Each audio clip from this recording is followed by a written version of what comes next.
Welcome into the latest episode of Before Floor, your 5 Reasons You Too Miami Heat pregame show. I am your host, Greg Sylvander.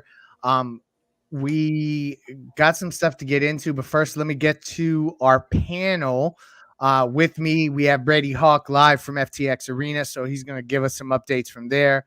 On the ones and twos, Alejandro Villegas, and then Timmy is spot check starter tonight, stepping in out of nowhere, going to hit 7 threes off the bench. We appreciate him joining us as well.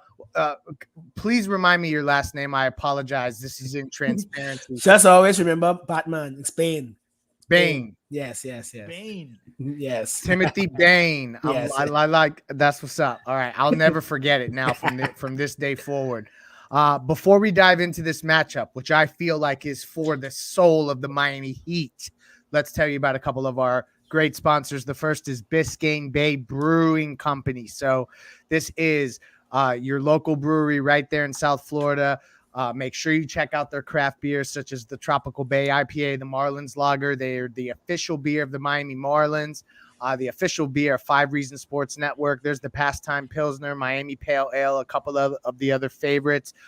So make sure you check these out. Ask for it by name whenever you're at your local spots. That's Biscayne Bay Brew. You can get it at the arena, but also if you go to BiscayneBayBrewing.com, you can find out all of the different places where you also could find it in different retailers, etc. So make sure you check them out. They are the official sponsor of this show and the 5 Reasons Sports Network. Again, that's Biscayne Bay Brewing Company. Next up on the list, as we talk about our great sponsors, that is Mark Brown. So if you're a young single individual, it's important you have a meeting with Mark Brown to make sure someone you trust is making decisions for you if you're ever unconscious or incapacitated. If you're young with a family, you need to meet with this guy so you can set up plans for your kid's future in the unlikely event that something happens to you. And even if you're older, you don't have a family, basically the rules apply in any way, shape, or form. You want to have a say where your estate goes. So reach out to Mark Brown. He's a small firm. They really are laser focused on their clients. They remain available. That I think is a really big thing here, that they pride themselves on their availability. A ton of real estate experience. 954-566-5678 for a free case evaluation. Mention that 5 Reasons Sports sent you. Mark Brown will take extra special good care of you. They even have a title company hooked up right there so they can do any kind of property assets. Again, markbrownpa.com, 954-566-5678. Holler at him. All right, y'all. So I came up on this pregame show last night talking about it was a must win and talking about this is the game that we had to have. Jonathan's joined us since, Jonathan Ramlakan. You can follow him at 3-Piece Combo. Hopefully the ad hasn't changed. And then they go and they lose that game. They're up 17. I'm feeling like things are turning around. Like we're all experiencing this stuff the same way. And then they blow it. And so I feel like tonight is really like for the pride of this group. Before we get into how you guys feel it is, Brady, tell us who's in and who's out from the arena. Yeah, it's a loaded injury report because it seems like everybody nowadays on the Heat is just getting a questionable tag on the nearest injury report, but all of them are playing. Jimmy Butler, Caleb Martin, Tyler Hero, Victor Oladipo, PJ Tucker, Duncan Robinson, all 6 of those guys were questionable, and they're all going to play. The one big change that came was Erik Spoelstra, he's out. Chris Quinn's the one stepping in. It was labeled as personal reasons. Ira tweeted out and put the report that it's a procedure on one of his kids. So obviously, prayers to Spoelstra, but it's going to be interesting because they were noting it on Twitter. Past games that Spoelstra's been out, Dan Craig was the guy who stepped in. So this is the first opportunity for Chris Quinn. When he was talking about a lot of different aspects of it, he kept saying that he's not rewriting a book here. Like they have a system in place that they're just going to go out and do some stuff. But I will say that I think either way, whatever happens tonight, Twitter's going to be on fire and everything's going to be going crazy because there's going to be some wild opinions if they lose, obviously. But even if they win, there's going to be some things out there that are going to make you raise an eyebrow. So I think this is going to be an intriguing night from a Twitter perspective. That's very true. Brady brings the drama. And we're going to talk more about the drama. But I'm glad that you talked about Eric Spoelstra. Let's address that here. He is out due to a medical procedure with one of his two sons. We actually heard Ethan heard all kinds of stuff on the road in Philadelphia. We had heard that there was something with his family that had popped up around then. We obviously, it's not our policy to report this kind of stuff, but when it becomes public, we'll comment. I just want to reiterate to everybody, this has absolutely nothing to do with that dust up on the sidelines. This is something that he's taking legitimately, as a father and as a family man. So the other element of this, because that personal stuff we have no control over, and I feel like it's none of our business. So prayers out to Spoelstra. Chris Quinn stepping in and assuming the role. Listen, y'all, get used to this, because the day that Eric Spoelstra ever goes elsewhere or moves up in the front office, Chris Quinn will be the next head coach of the Miami Heat. So we're getting a preview of the next head coach of the Miami Heat. So just bank on that. So I think that's just an interesting thing to watch as well. Not that Spoelstra's going anywhere anytime soon. So fellas, they lost 2 pitiful games. Philadelphia, they were shorthanded. Maxey went nuts. Golden State, 3. Thank you. The Golden State game, they were, shorthanded, still lost. New York came in here. They're up 17. They lose it. Brooklyn comes in with a pretty full cast, as Miami does. When I started the show and said that this game is for the heart and soul, for the pride of this Miami Heat team, Timmy, I'm starting with you. Am I being over dramatic, or do they got to get this one? No, I hate to put it like that, but I think so, because just last week we had a 3-game lead in the number 1 seed. Now if the Bucks win and we lose, the Bucks number 1. After we've been number 1 since All-Star break, which feels like eons ago. Like I was saying in the chat, I went on the road with us up 17. I came back, we were tied. I was like, wow, how in the world? So I don't know. There's so many things to worry about. My worry is that there's one consistent factor between these 3 losses: Jordan Poole, Tyrese Maxey, and McBride. Something about these young guys who have all the confidence in the world and no fear are killing us in the fourth. We're made to play defense, and we're just not playing defense in that fourth quarter with the lead. So I remember earlier this week, people were saying maybe the Heat just played the competition. I mean, when you have KD and Kyrie in the building, there's not much competition in that. So I think maybe we got these guys to wake up tonight, and but yeah, I think this is for the hard and soul for sure. Yeah, I'm interested. That tonight is one of those games where cut the bullshit. Here we go. This is it, Jonathan. And just because also to Timmy's point, they've lost all of the cushion they had as the 1 seed, which we felt like was in inevitability. And now it's you never know now. Kevin Durant had 35, 11, and 8, 2 steals and 2 blocks in his last game. He's only one of 3 players to pull up that stat line this season, along with Jokic and Jimmy Butler. Kyrie had 43 points in Wednesday's loss for Brooklyn, had 60 up in Orlando recently. Jonathan, how the hell are they guarding Kevin Durant and Kyrie Irving tonight? Tell us.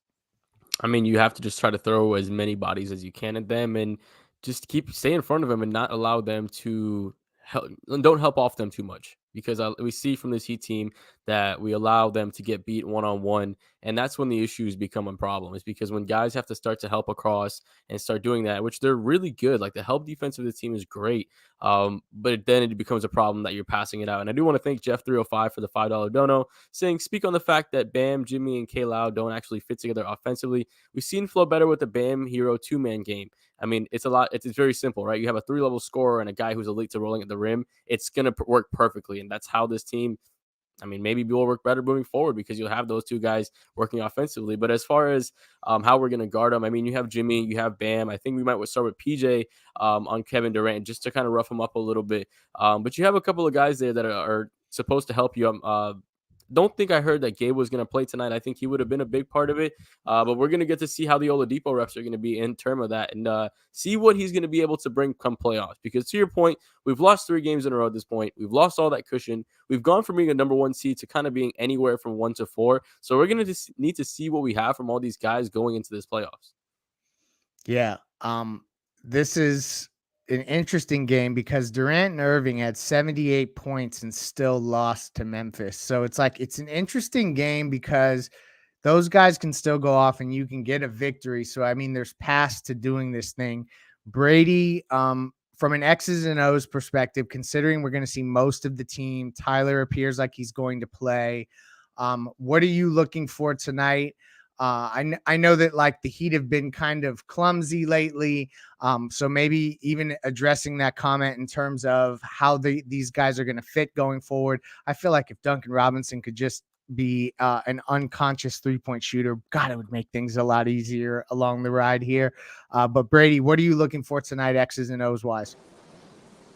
Before X's and O's, I think I'm looking at rotations because other than Gabe Vincent, everybody's playing and they have a bunch of options to go to. I think the guys that they're going to go to, I think this is a game where Dedmon plays because they have Claxton on the other side off the bench. I think this is a game where you probably see Caleb, Depot, and Hero. Maybe Markieff doesn't make the 9-man rotation tonight. Like, it's going to be interesting to see how they dissect that. But in terms of them fitting together, the second part of that question, I think, was about Hero and Bam. That's who kind of tore up Brooklyn the last time around. Like, when those two were the only two out there, they were able to kind of dissect them late. Bam has a way of just kind of really playing well against this team. I think it's not coincidental. I think there's some things that you could take advantage there. I think there's height advantages when you can get a mismatch on him. The jumper's kind of the thing he goes to a lot in these games. But I think this game is a lot on Tyler Hero. Like, there's things that he can take advantage of in any matchup that you could just see in these last two games where he's not there. You just don't have that aspect.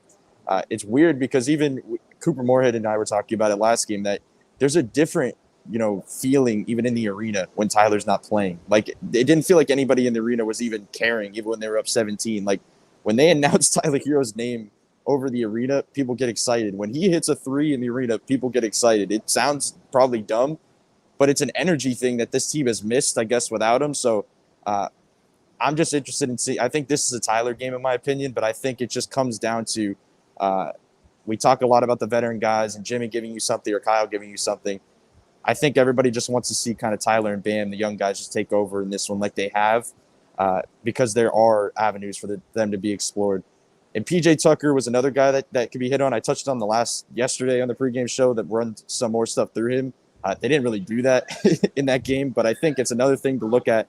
Maybe not as much because I think he's going to have a lot on his hands because I think he's basically going to be guarding Kevin Durant this entire game. And another X's and O's thing that I think we see differently, we always see the switching between PJ Tucker and Bam in pick and rolls with obviously PJ Tucker guarding Kevin Durant and Kyrie and KD basically splitting reps. It's going to come down to if Jimmy can handle the big. Like, when they make that switch, I think he can because I don't think there's any dominant big out here that you're worried about. But it's just a different dynamic that they're not used to. No, that is a good point because you know that they're going to spam that particular Kyrie KD action. So it'll be interesting to see how they handle that. And you mentioned Tyler Hero. He's at 19.5 points on Prize Picks. Use the promo code 5 to double your initial deposit. It's my favorite daily fantasy app on planet Earth. I'm smashing the over on 19.5 points for Tyler Hero tonight against the Brooklyn Nets in Miami. He's back. He's rested. I'm feeling good about that. All right, guys. Let's go around the room. Final thoughts. I want to know if you think the Heat are going to survive this one, and just generally, where's your concern level? Because I'm interested. We haven't really addressed that as a group on this show. So, Timmy, I'll start with you since you're our guest spot starter, as I said earlier. How you feeling about tonight? Any final thoughts and concern level? I think Hero takes us home tonight with a win. Brady mentioned Brady. I mean, Bam always plays tremendous against his team. What Tucker and KD does, KD might drop 50, but it'll be on 50 shots. So I think we win in the close game. And personally, I am worried about the late game offense. I saw a few people say in the comments, it's like they forget completely what they've done for the first 3 quarters and just go into ISO. I am legitimately worried. And people have been saying, "Oh, let's start Hero." I mean, but we aren't having start of the game problems. We're having end of the game problems, and I think it's also your 2 best players don't shoot or don't want to shoot or can't space the floor. So I think we're always going to have that issue. So, and you mentioned Spo as a father, I understand why maybe the last 2 weeks Spo has been like, because I mean, we love this game of basketball, but there are other more important things. So maybe Spo's head just wasn't as a mad scientist the last 2 weeks. Maybe that's why he can figure the game off. And so I'm actually a bit relieved to know that there's other things going on. And maybe when this is past, Paul gets back in his bag, watches the film, and just fixes it. So, but I do want us to finish with the number 1 seed. I think this team has earned it. So yeah, I think we have 2 more weeks basically to figure it out. So yeah, that's why I think that they're gonna figure it out. Alejandro, you got the guts. How are you feeling about tonight? Not tonight. I told you yesterday they better won that game against the Knicks because tonight looked really rough. Back to back, the Nets coming in town. I don't feel confident tonight, to be honest. Wow.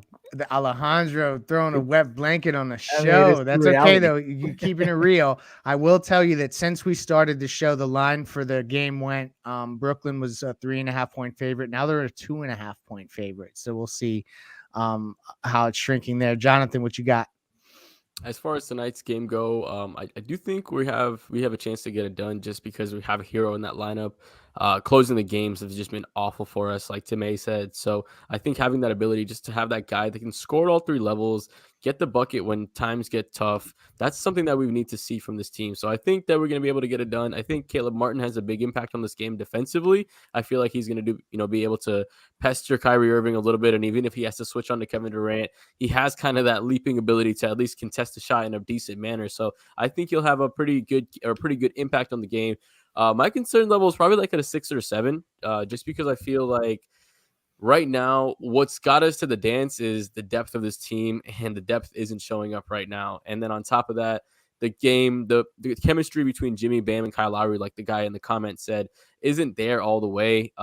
They're not being quite as aggressive. Like if Bam was a beautiful mid-range pick and pop guy, I think that would work a lot better, but he's just not as aggressive on taking those shots. Same thing with Jimmy. He's just not getting into those positions you want to, and I feel like he's a little too free throw reliant, and he's good at getting free throws against inexperienced teams, but when he's going against an experienced team, shout out to Threat, I mean, talking about Wesley Matthews, right? When he has an experienced dog that he has to go against and he can't draw the fouls, then his game gets very neutralized, and he becomes kind of not the best kind of player to have on your team because he can't space the floor either. And then Kyle Lowry, I mean, we saw his ability to shoot the threes, especially over the last couple of games. He's starting to pick up a little bit more, but I still want to see a little more from him, especially getting the other guys ready and playing off ball. I'm curious to see how that works. So I'm pretty concerned about this team. Am I confident they can figure it out? They better damn do it, or else Pat Riley's going to have a lot to think about this offseason. It's so true. Brady, what you got? I will say that to Jonathan's point about Caleb Martin, I think that's a player that I think if they were to win is probably at the post-game podium for the defensive purpose that he mentioned. But it's also, we talk about Tyler Hero, they have a guy that can pop off in a way that these Tyrese Maxey's, Jordan Poole's, Emmanuel Quickley's, Cam Thomas could fall under there as well. Like it just feels like he's a guy that can pop off from the outside. And Caleb Martin's going to kind of be guarding him in that second unit basically at all times. In terms of concern, I think I may lean the Nets win. And the reason is that I just can't see Miami winning this game by a lot. And if it is close, I can't see them pulling it out late. Like it's a lot about the late game offensive issues that we're touching on. But with Kevin Durant, Kyrie Irving on the other side in this game, with the way this team is playing right now, I just can't see this team in a close game in the fourth pulling it out with the way those two can kind of put you in different spots offensively late in games. So I think this is a close game. I think the Nets pull it out late with some big shots from Kyrie and KD, and it may be a rough ride on Twitter after this game. Oh, my gosh. So Alejandro and Brady are out on the Heat tonight. Y'all, like, this is something. If they lose tonight, people are absolutely going to be jumping ship completely. So I'm going to spin it positively this way and not in the way that everyone thinks I'm going to sunshine pump this thing about they're rah-rah, they're going to win. This is the positive of all this that goes on. Underlying this entire season, there has been this subconscious notion of, do these pieces fit? Do you have these two different timelines? Which one do you lean into? Do you have enough to get it done? Is Tyler a good enough complementary player? Is Jimmy a good enough headlining player? Blah, blah, blah, blah. We got all these questions, right? this is about to answer these questions. Maybe not tonight against Brooklyn, but this stretch kind of sparked by the fact of what took place on that bench, that it's not going to be that they just bring back the exact same squad. So there's lots of stuff to learn as we go forward, and we're going to find out, what they're made of. So there's elements of this that at least we know we're going to find out about. There's not going to be any question marks at the end of the season as to what direction they need to go.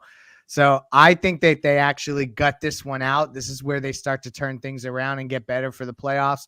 That is me just trying to will us to victory, y'all, because I don't know that I can handle another night on Heat Twitter or on any of our feeds comments if they end up losing this game. So I'm hoping that they get it done over a big Tyler Hero night. That's kind of where I'm going there. Thank you for joining us. Want to shout out our sponsors one more time: Biscayne Bay Brewing Company, Mark Brown PA. Make sure you reach out to him at markbrownpa.com. Any of you guys that got shows that you want to shout out, please do. But I do want to mention 5 Reasons, Paces, and Spaces at halftime. If you're on Twitter Spaces, check that out. We will have Post Up 5R tonight. I think we're going to sneak in an episode of 5 on the Floor, so look for that to post after the game. Any of you guys got programming you want to plug? Here's your moment. We will be having Mr. Greg Silvando on Bahama Rican Boys this Monday at 9 a.m. There you go. That's what's up. I can't wait. Fight. Yeah, we also have a new Combat Sports YouTube coming out too, with all the Combat Sports stuff in one area for you guys. So check out for that coming up soon. And Brady, you have a breakdown tonight, right? Or tomorrow morning, maybe? Yeah, maybe Maybe. 5 Reasons Sports YouTube channel, maybe. Matters how this game goes, because if it's another late game breakdown of this team, I don't think I could do another copy and pasted version. But Twitter at BradyHawk305 from the post game presser after the game. Definitely. Thanks for everyone for joining us. And as I always say when I end this show, let's go Heat. So thank you guys for being here with us for the pregame show. Now let's go ahead and listen to Coach Chris Quinn talking about tonight's game against the Brooklyn Nets. Tonight, Quinn will be coaching instead of Eric Spoelstra, who's out because of personal issues. Let's listen to his press conference. Plan question, just your feeling of moving over to that one seat and doing the job that usually Spo does.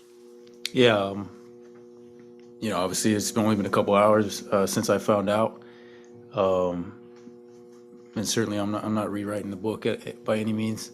We have a system in place, a culture in place, and moving over a seat is just keeping that moving in the right direction.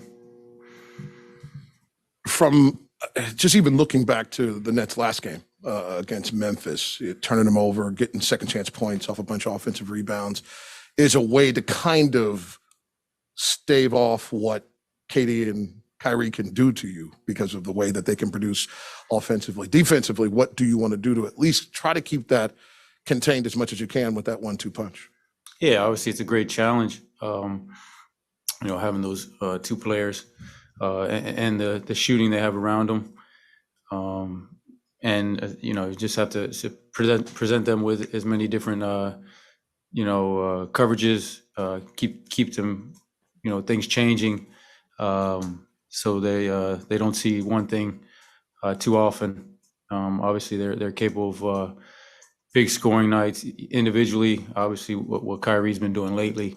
So we're going to have to be ready for all of that. Quinn, you guys always speak very fondly when a former Heat player comes back to the building, but tonight with Goran, is it going to have even maybe a little bit more, just a little bit more to it, just knowing how recently, one, he was here, and 2, how much he meant, to you guys for those 7 years? Of course. I know personally, obviously I worked very closely with G, and very fond memories. One of the best, point guards to put on the jersey. So yeah, anytime we get to see him, we love seeing him. Obviously we don't love seeing him on the other team, but it's always good to be around someone of that caliber. UD was saying a couple weeks ago, Chris, that when you speak, he hears Spo's voice. how much has working with Eric helped you prepare you for a moment like this where you're the head guy tonight? Tremendously. Obviously, Spo's a top 15 coach of all time. So anytime you have a mentor of that level, and then also with Coach Riley around so much, mentors of that level. I've learned in my 7-8 years of coaching, tremendously from Spo. So it only makes sense that my voice is sounding like him at this point. Hey, Quinn. Last night, fourth quarter, last 3 games, fourth quarter, things have been choppy on an offensive perspective. What have you guys discussed about trying to, put together a package offensively to try to get you guys, back into better movement? Yeah, it's a challenge we're working through. Obviously, lately it hasn't been good, and our guys are trying to figure it out as well. Keeping the ball moving throughout the game, while also getting our best players, the ball in their hands to make plays for our teams. We have a lot of unselfish guys that like to make plays for each other. So just keeping that going consistently. Coach, one more from me. The way the Nets go about it, they're going to shoot from everywhere, obviously, but they're so comfortable in the mid-range, very similar to Chicago. So when you want to continue to maintain your defensive principle of protecting the paint first, how much of that do you have to adjust to? Yeah, they definitely present a different challenge. The percentage of shots they can make from that mid-range level, and it's a lot of them too. So, we're just gonna have to get uncomfortable with the way we're contesting their shots, get uncomfortable with the way we're guarding them, and then present different looks. Especially as far as playing team defense, making guys operate in a crowd, things of that nature. Just for the record, if you get tossed, is it Goran or Malik? I don't plan on getting tossed. It's just if, though, just in case. That would be Malik, I believe. Thank you. All right, Coach. Thank you. Yeah, thank you. All right, that was Coach Chris Quinn talking about tonight's opportunity to be the head coach of the Miami Heat, as Spoelstra is out because of personal reasons. Let's continue with our pregame show. Thank you to all of you that are here in the chat. Star Fox, Raziel, Jermaine, let me see who else. Matisha, that boy needs to hold him down. Let me see who else is here. GS, everything. Who else is around? Let me check real quick. And Lenny. Let me see who else. Andrew. Don't mind me, Jay Smith, all of you, thank you for being here and for all your comments. We are reading all of them and checking all your discussions that are going on right now. Star Fox 85, there you go. So let's continue now with Steve Nash and see what's happening, what he's saying about the Miami Heat tonight, and what's his plan for tonight's game against the Heat here at FTX Arena.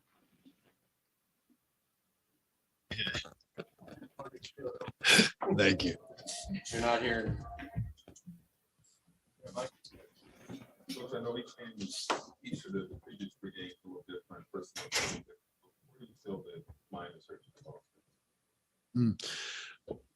Well, I mean, I think they just have such a great system and history here that and continuity. They just are such a well-oiled machine, the way they compete, the way they defend, the way they play together, and what the standards are. So they're not going to beat themselves. And I think that's a great sign of a team, an organization, and a culture that has really built something. And so, I think that more than anything is just how solid they are and how competitive they are.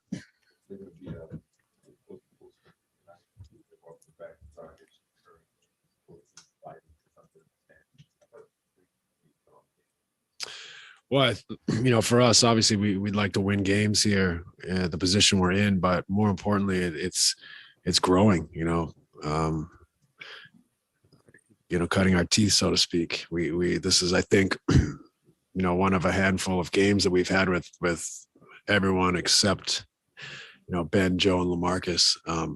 So, whenever we get the guys together like this, it's just important that we make the most of our time and work and get better and improve. and at the same time try to win the game and be really competitive.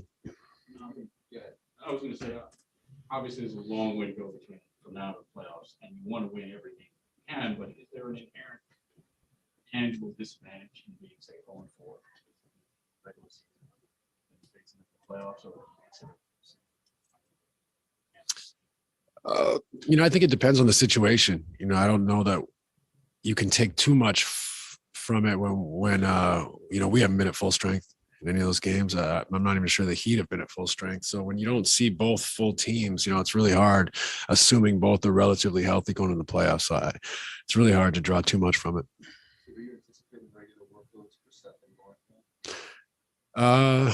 Yeah, I mean, we'll see. We'll see how the night goes. Like, I'm not chalking up 35 each, but if necessary, it'd be nice if we could try to protect them a little bit, but we'll see how the game goes. You said Marcus is knocking on the door and could play longer. No shooter on it. Just when do you expect to have an idea with that? I guess we'll discuss it tomorrow evening when we get together and see where he's at physically and what the right time is for him to come back. Morning, Kyrie told us that he plays good. It's an organization that's something you guys always do and expected. Yeah, I don't think so. I think we all feel confident that we'll have Kyrie back, but that's a front office discussion.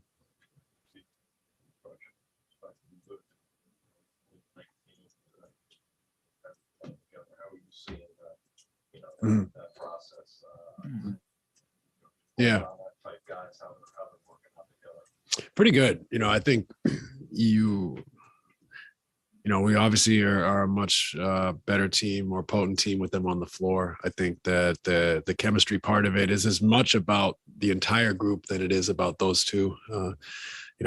When they're playing, the other guys' roles change slightly or largely, and for them to be able to fit and understand and play off those guys, and then to find that cohesiveness where Kyrie and Kevin will have the ball a lot. Can the other guys play off them? Can they make the stars better? Can the stars make the supporting cast better, so to speak? So the longer we play, the more continuity, the more cohesion, that becomes a part of the equation. So hopefully we can get down the road in short order here with that type of understanding, but that is a challenge. But if I'm judging, the small sample size so far, I think we're moving in the right direction. Steve, I know that the priority would be to be playing as well as you can and find a rotation and all that whenever game one comes. That said, does seed matter to you at all, or is it just about getting in and you're as good as you can be? Yeah. I think so. I think that probably makes the most sense regardless, but I think it especially makes the most sense when we don't have a lot of choice. We are where we are. We had that, 6-week period without Kevin and with Kyrie playing on the road and Joe Harris out and all that time where we were just trying to keep our heads above water culturally in a sense. And so, that we are where we are. So we have to play what's in front of us. And for us, that's likely a playing game. And all that matters is that we're as prepared and as far down the road as we can possibly be in a short amount of time to play well in the playing game. One quick follow-up. I don't know all the specifics, but I know they're planning some sort of tribute for Goran. For obvious reasons. Yeah. When you're part of the group that's coming in with the guy who used to be in that building, is it special for your team as well when one of your guys gets that moment and gets that ovation? Yeah. I think it can give the guys a lift, to see their teammate respected in that way. I know for me, he's a special player for me, having kind of brought him into the league, so to speak, as a vet, and having the most respect for him as the type of person and competitor that he is. He's well-deserved all his successes, and his time here in Miami was very special. So I think it's fitting that he would be shown that type of respect this evening, and I think our team will get joy out of it. Thanks. All right, that was Steve Nash talking about not only Goran Dragić coming back tonight. We forgot to talk about that in the pregame show with Greg and the guys. We'll let them know, and maybe we have something special about it. But talking about that, Goran Dragić, let's watch a tribute that the Miami Heat put out there today on Twitter. Let's go ahead and now the special perfect moment because Steve Nash just talked about it. Let's see what the Miami Heat did for Goran Dragić. Dragon. I'm really excited and I'm really happy that we are here. Goran, pedal to the metal. Got another one. That's what he does so well. Oh. That time he made sure of the dunk. And the Heat bench respond. Dragić 3. Dragić, he's got it. He is red hot. Dragić trying to get past Carroll, goes behind the back and hits. What a shot by Goran Dragić. Behind the back, Dragić down the right wing. Dragić spin inside, lay up and in. What a play by the Dragon. That was breathing fire. Dragić all the way through off the glass, got it and fouled. Goran Dragić has been named an All-Star who becomes the first player from Slovenia to earn the honor. First-time All-Star from the Miami Heat. Give it up for Goran Dragić. Heat Nation. This is my home. I love the city, the fans. Hola, ¿cómo estás? These Slovenian fans are letting Dragić know they love him. Down to 9. Dragić with a left. Got it! Dragić puts Miami ahead. Yes, sir! Brothers. People may have missed just how significant Goran Dragić has been during this playoff run. Goran is feeling it, the Dragon. He is the Heat's leading scorer. Sensational for the first 3 rounds. He's been fantastic. Dragić. Kaboom! Bad boys. What you gonna do? I'm always gonna be grateful to all the Heat fans. I always give 100% on the floor, and I hope that the fans appreciate that, and I appreciate them.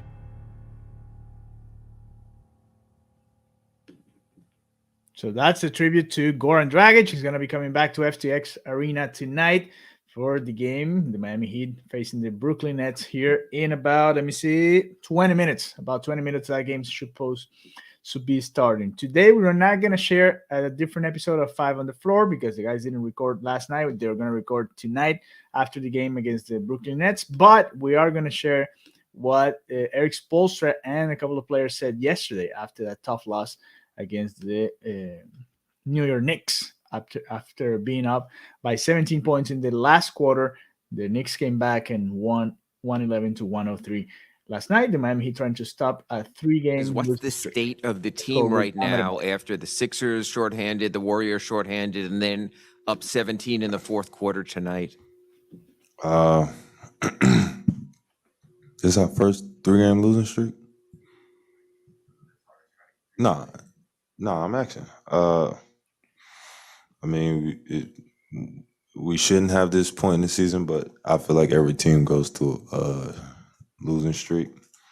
We got a game tomorrow, so prepare for that. And this has been one of the better rebounding teams in the league all season. So when you see the Knicks and their 18 offensive boards, what did you think was going wrong on the glass tonight? A lot of bad bounces, in my opinion. But that's the way of the game, man. Collectively, we just got to get in the trenches again. Look at film and bounce back tomorrow. Seems like a lot of teams' late game offense against you guys is kind of pulling you away from on the ball in games. Just what is the counter to that? Like when teams try to eliminate you in that way to not let you get on the ball, like what do you think the next step is? A spoke question. But in my opinion, we just got to guard our yard. We got to take the challenge one-on-one, play without fouling, and we all got to be on a string. I feel like a lot of times when we get beat and they spray, it's a lot of, everybody look and see if one person gonna go. I feel like we just got to go and then live with the result. Coach came in here and told us, I've got to figure out how I can help and get us more of a flow, more of a rhythm, play with more of a pace to score more points on the board at the end of games. Does it feel out there in the fourth quarter that things change? Is it the way the opposition's playing you? Or why are you getting away from what gets you those 17-point leads? I I feel like in the fourth we just got stagnant tonight. Instead of being the aggressors and trying to close out, I feel like when they made a run, we try to play half court basketball instead of pushing the tempo, pushing the pace, and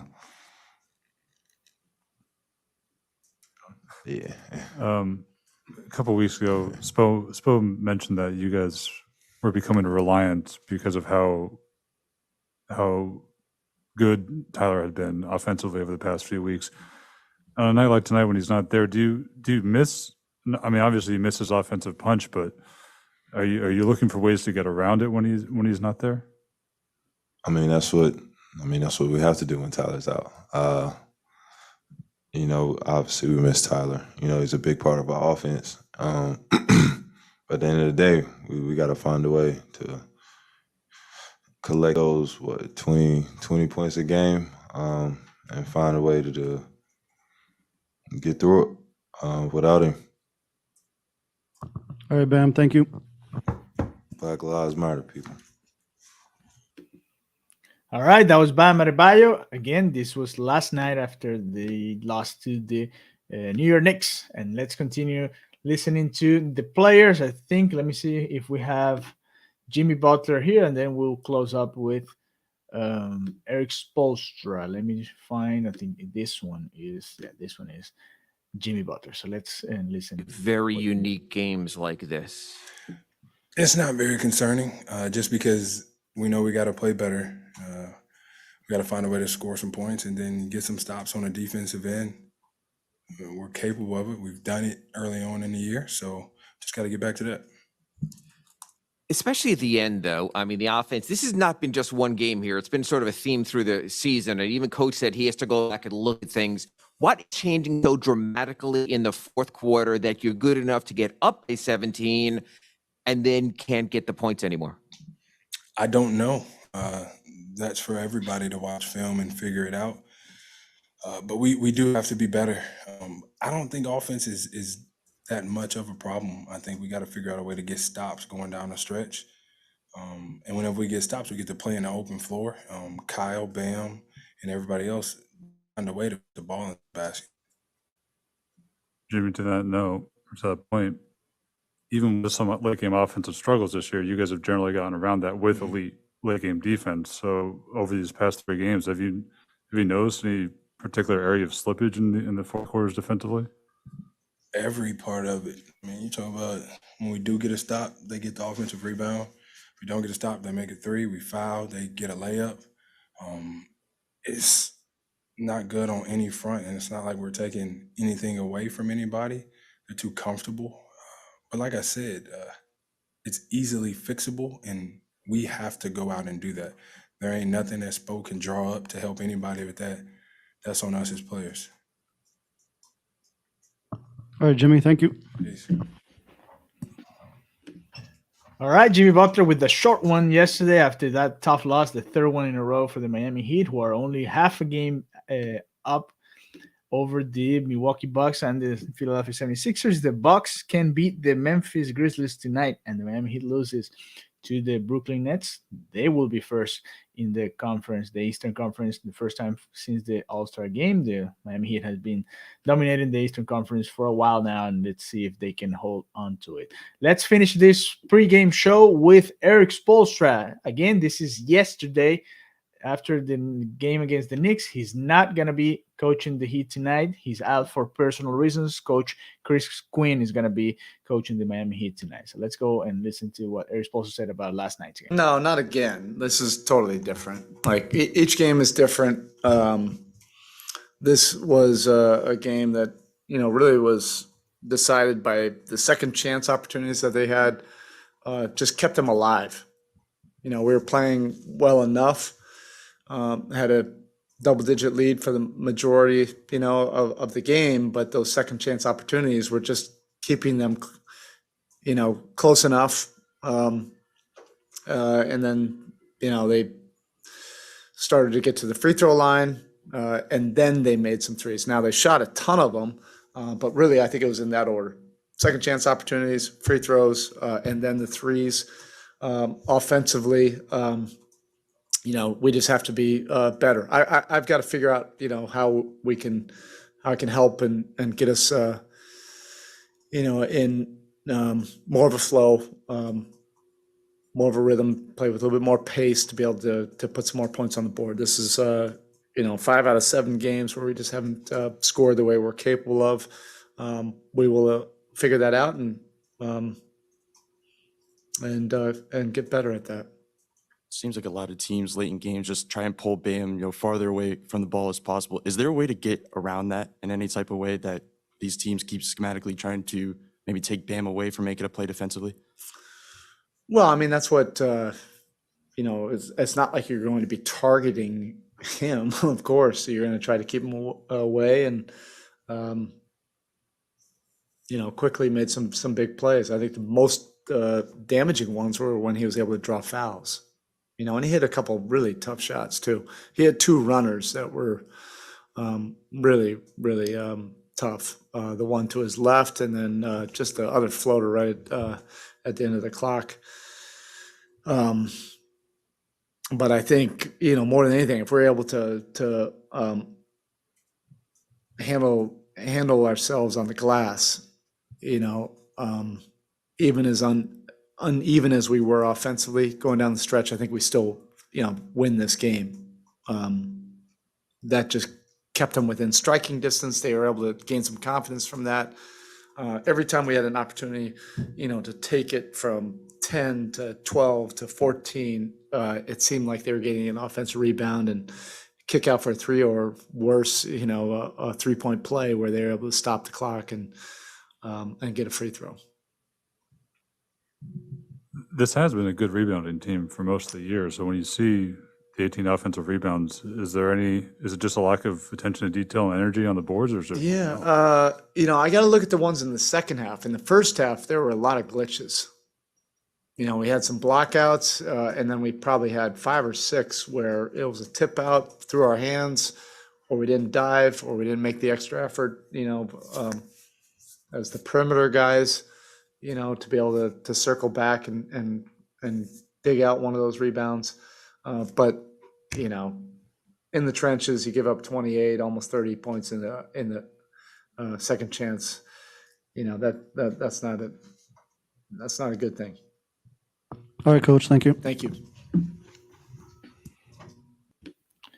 All right, that was Coach Eric Spoelstra talking about last night's game against the New York Knicks. Again, like I've been saying here in the pregame show, the Miami Heat are first in the Eastern Conference, but they are only first by half a game after they lost last night, and the Sixers won against the Clippers. So the Miami Heat with 47 wins and 27 losses, only half a game up over the Sixers and Bucks, only 1 game over the Celtics. Let me see if the Celtics play tonight. I don't think the Celtics play tonight.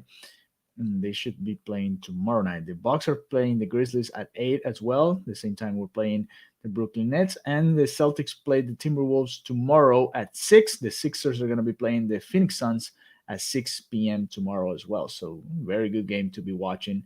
The Sixers could be in the first place. If the Bucks lose and the Miami Heat loses as well, then the Sixers will be in the first place. But let's wait and let's hopefully get a win for the Miami Heat. Right now, the Raptors are beating the Pacers 16-14 in the first quarter. The Kings playing the Magic, and nothing else going on. At 8 again, the Bucks playing the Grizzlies at 8 p.m. That's another good game to watch tonight. And make sure you follow us and you are getting your halftime show with our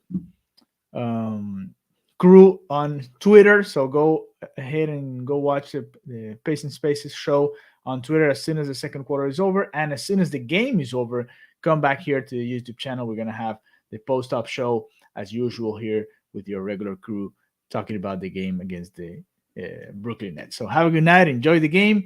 And we will see you later tonight here on the 5 Reasons YouTube channel. Thank you very much.